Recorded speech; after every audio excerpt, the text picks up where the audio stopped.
ते आमची गुन्हे बैठक नंतर आम्ही जे एक प्रसिद्धी पत्रक जाहीर केले होते, त्या अनुषंगाने आज महासमिती चे लोकांमध्ये काही कन्फ्युजन होते पोलीसचे धोरणबद्दल. ते महासमितीचे सर्वांना बोलून आज 2-3 त्यांचे जे गोष्टी होते त्यावर आमची चर्चा झाली. त्यामध्ये जे आम्ही सांगितले की आगमनच्या दिवशी 14 तारीख जे गणेश चतुर्थीच्या दिवशी आहे, त्या दिवशी गणपतीचे सर्व सार्वजनिक मंडळचे आगमन होणार आहे आणि विसर्जन जे 25 तारखेला अनंत चतुर्दशीच्या दिवशी आहे, त्या दिवशी सर्वांचे विसर्जन होणार आहे.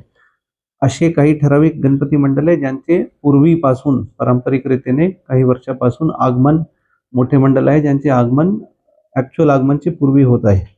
असे लोकांना काही कन्फ्युजन होतं की आम्ही त्यांना मिरवणूकची परवानगी देणार नाही आणि यासाठी काही कन्फ्युजन सुरू होतं. त्यामध्ये सर्वांना स्पष्ट केलेलं आहे की ज्यांचे ठराविक काही वर्षापासून आगमन मिरवणूक सुरू आहे, असे लोकांना आगमन मिरवणूकची आम्ही परवानगी देणार आहे, परंतु पारंपरिक वाद्ययंत्र सोबत देणार आहे.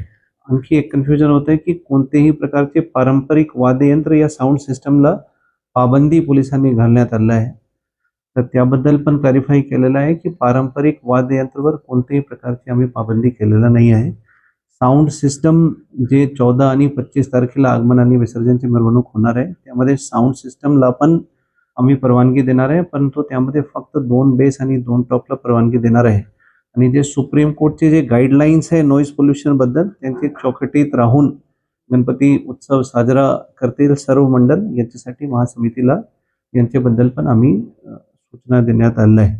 डिटेल्ड 27 तारखेला सर्व जे साऊंड आणि लाईट ऑपरेटर्स आहे यांचे सोबत जिल्हा स्तराची एक मीटिंग उद्या 27 तारखेला ठेवली आहे आणि सर्व पदाधिकारी, सर्व अधिकारी, जिल्हाधिकारी कोल्हापूर, नगरपालिका आयुक्त, महानगरपालिका आयुक्त, सर्व माननीय आमदार, खासदार आणि सर्व वरिष्ठ अधिकारी सोबत पूर्ण जिल्ह्याचे मंडळची जी बैठक आहे ते 31 तारखेला ठेवली आहे. आणखी कोणाचे काही अगर त्यामध्ये डाऊट असलेस तर त्यावर आम्ही क्लिअर करणार आहे. सर्वांना आपल्या माध्यमातून आम्ही परत हे क्लॅरिफाय करण्यासाठी इच्छुक आहे की एक पारंपरिक रीतीने ध्वनी प्रदूषण ना करता अगर गणपती साजरा केले तर सर्वांसाठी ते कोल्हापूर जिल्ह्याचे एक मॉडेल आम्ही दाखवू शकतो. तर यासाठी सर्वांना आवाहन करण्यात आले आणि जे पण सूचना दिल्या आहे सर्वांना त्या सूचनाची अंमलबजावणीसाठी सूचना देण्यात आली.